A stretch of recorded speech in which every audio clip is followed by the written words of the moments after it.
абийирин сактаган, уятын сактаган аялдын эң биринчи белеги Алла Тааладан өтө тез берген эң чоң бир белеги бул анын балдары жана кыздары ошол энеге сыйлуу, кадырлуу, барктуу, өтө ошол энени алакандын ортосуна коюп карай турган балдар болот экен.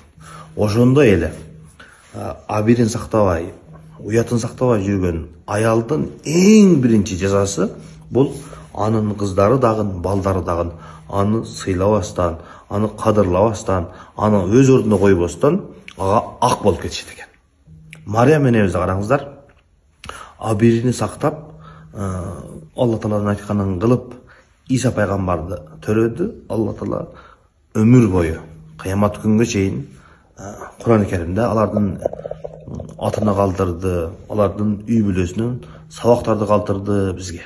Ошондуктан урматтуу эже карындаштар, сизге канчалык кыйын болбосун, канчалык азап тозок болбосун, эч нерсеге карабастан абийириңизди сактаңыз, уятыңызды сактаңыз. Алла Таалам сизге эң биринчи ушул адамдар миллиард берип, миллиондорду берип жетпеген эң баалуу бактылуулукту, балдарыңыздын жакшы болгондугуну, элге жерге кызмат кылган, Кудайдан корккон балдарды берет. Алла Таалам баарыбыздын аялдарыбызды, кыздарыбызды уяттуу, өз абийирин сактаган кыздардан кылсын деп Алла Тааладан сурайбыз.